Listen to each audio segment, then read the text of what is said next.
My life took a sinister turn as I stumbled upon a site called Whispering Shadows. The homepage displayed a black background with a blood-red font, which sent shivers down my spine. A chat box popped up with a single ominous message. "Welcome, seeker of the shadows. Do you dare to explore the darkest depths of human existence?" I hesitated for a moment, my cursor hovering over the chat box. The curiosity that had led me into the dark web now compelled me to respond. "Yes," I typed, my fingers trembling. "I'm here to see what this is all about." Almost instantly, a response appeared. "Good. Prepare to descend into the abyss. Click the link below to enter." With a deep breath, I clicked the link. The website transformed, revealing a dimly lit chamber with eerie, flickering candles casting long, distorted shadows on the walls. A voice whispered through my headphones, a voice that seemed to emanate from the very depths of despair. "Welcome to the Whispering Shadows, where your darkest fears come to life." I was drawn deeper into the site, each click revealing more disturbing content. It was as if the website had tapped into my deepest fears and desires, tailoring its content to terrify and enthrall me simultaneously. Images and videos of unspeakable horrors filled my screen, distorted faces contorted in agony, unsettling rituals, and cryptic symbols that seemed to sear themselves into my mind. The chat box continued to beckon, guiding me through the digital labyrinth of terror. As I delved further, I noticed a disturbing pattern. The more I interacted with the site, the more it seemed to know about me. Personal information that I had never shared online began to appear on the screen. My full name, my address, even details about my family and friends. Panic clawed at my chest as I realized that this was no ordinary website. "Who are you?" I typed frantically into the chat box. "How do you know all this about me?" The response was chilling. "We are the Whispering Shadows. We know what you fear, what you desire, and what you hide. We are always watching, always listening." I tried to disconnect from the site, to close the Tor browser and escape the nightmare, but it was as if an invisible force held me in its grip. The chat box continued to fill with cryptic messages, each one more unsettling than the last. "Your fate is sealed, Seeker. You can never leave the shadows." Desperation coursed through my veins as I realized the gravity of my situation. I was trapped in a digital purgatory, at the mercy of an entity that seemed to feed on my fear. There was no escape, no way to erase the knowledge it had of me. The hours turned into days as I remained locked in a battle of wills with the Whispering Shadows. Sleep became a distant memory, and my mind began to unravel. The voices in my head, the relentless whispers, grew louder and more malevolent with each passing moment. I couldn't take it any longer. With trembling hands, I reached for the power button on my computer, ready to end the torment. But before I could shut it down, the chat box displayed one final, chilling message. "We are always with you in the darkest corners of your mind." The screen went black, and the whispers followed me into the real world. I could no longer distinguish between reality and the digital nightmare I had unleashed. The Whispering Shadows had become a part of me, a relentless presence that would haunt me for the rest of my days. I had dared to explore the dark web, and it had consumed me, body and soul. My life was no longer my own, forever entangled in the web of shadows from which there was no escape. In the shadowy recesses of the dark web, where anonymity prevails and the bizarre thrives, I stumbled upon an enigmatic listing that intrigued me beyond measure. A dark web mystery box.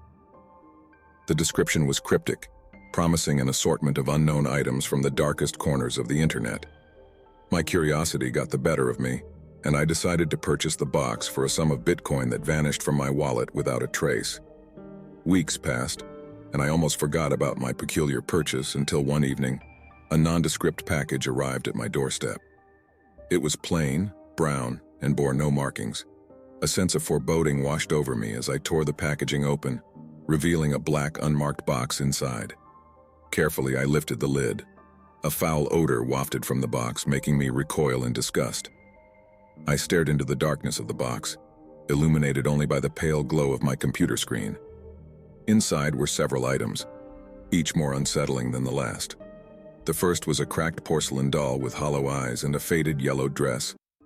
It sent shivers down my spine as I held it, feeling like it held some malevolent presence. The second item was a worn, leather-bound journal filled with handwritten entries, all in a language I couldn't decipher. Next, I found a tarnished silver pocket watch that ticked erratically, its hands moving in strange, unpredictable patterns. A rusted key, a single black feather, and a small vial of red liquid completed the macabre collection. The vial's contents resembled blood, though I couldn't be certain. As days turned into weeks, the mystery box began to haunt my dreams. I became obsessed with uncovering the origins and significance of these items. Late into the night, I scoured forums and chat rooms of the dark web, seeking answers. The doll, it turned out, was rumored to be cursed, a vessel for a vengeful spirit. The journal's strange language defied translation by even the most seasoned cryptographers. The pocket watch had a sinister reputation, rumored to reveal glimpses of the future, often filled with dread. The key, the feather, and the vial remained enigmas, their purpose uncertain. I decided to dig deeper, contacting those who claimed to have encountered the same mystery box. Some shared tales of misfortune and torment, blaming the box for their woes. Others spoke of newfound powers and knowledge, though their sanity seemed to have eroded. My obsession led me to a cryptic online group, the Seekers of the Black Box. They believed that the mystery box held the secrets of the universe, that it was a conduit to otherworldly realms. Desperation drove me to share my findings with them. As I delved deeper into the group's discussions, I realized the extent of their fanaticism. They believed that unlocking the box's secrets required a dark ritual involving all the items within. The doll would serve as a vessel, the journal as an incantation, the pocket watch as a portal, and the key, feather, and vial as catalysts. Haunted by an insatiable desire for answers, I decided to perform the ritual. Alone in the darkness of my room, I lit candles, arranged the items as instructed, and began to chant the incantation from the journal. As the room filled with an oppressive energy, I knew I had crossed a threshold from which there was no return.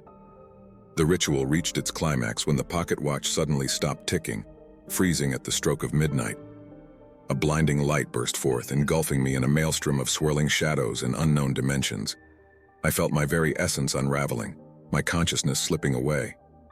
In that instant, I glimpsed the true horrors of the dark web, the malevolent forces that lurked within. I had unlocked the box's secrets, but at a terrible cost. Now I am forever trapped in a nightmarish existence, an eternal wanderer in the realms of darkness with no hope of escape. The dark web had claimed me, body and soul, all in pursuit of a mystery I could never comprehend. My journey into the abyss of the dark web led me to an eerie and enigmatic website, unlike anything I had encountered before. The site's homepage displayed a simple black background with a single sentence written in crimson text: "The Sinister Auction." Intrigued and somewhat unnerved, I clicked the link and the page transformed into a grotesque digital auction house. Bizarre and disturbing items were on display, each with a detailed description and a starting bid in cryptocurrencies. Some of the items were innocuous enough, like stolen data, counterfeit documents, and rare illegal drugs. But as I scrolled deeper, the offerings took a sinister turn. The first item that caught my eye was a locked diary of a serial killer, complete with gruesome sketches and handwritten confessions of unsolved murders. The starting bid was shockingly low, considering the horrifying nature of the artifact. I couldn't help but wonder if it was a hoax or an elaborate piece of fiction. Continuing my exploration, I stumbled upon a listing for a haunted mirror. The description claimed that it could reveal glimpses of otherworldly realms, but at a great cost to the viewer's sanity. The starting bid was surprisingly high, attracting a flurry of comments from potential buyers who seemed genuinely interested in obtaining this cursed object. Then, I found something that sent a chill down my spine: an auction for a live-stream torture. The description was disturbingly detailed, promising a live broadcast of unspeakable cruelty inflicted upon an innocent victim. The starting bid was astronomical, and the comments were filled with grotesque expressions of sadistic anticipation. I couldn't believe what I was witnessing and immediately reported the page to the authorities. As I continued to navigate through this nightmarish auction, I realized that the dark web had an insidious underbelly, where people sought to satisfy their most depraved desires and indulge in the macabre. It was a realm of anonymity and moral decay where the boundaries of legality and humanity blurred into obscurity. Before I could close the browser and escape this virtual abyss, a message notification popped up in the corner of my screen. It was a direct message from an anonymous user. "You shouldn't be here, Daniel. You've seen too much." Panic coursed through me as I realized that someone or something had been monitoring my every move. I frantically disconnected from the dark web, but the chilling message lingered in my mind. I couldn't shake the feeling that I had crossed a line, ventured too far into a digital realm that was beyond comprehension and control. In the days that followed, I lived in constant fear, always looking over my shoulder and wondering if the sinister auction's shadowy forces would come for me. The dark web had shown me a darkness I could never have imagined, and its sinister secrets would forever haunt my nightmares. If you enjoyed the video, don't forget to like and subscribe.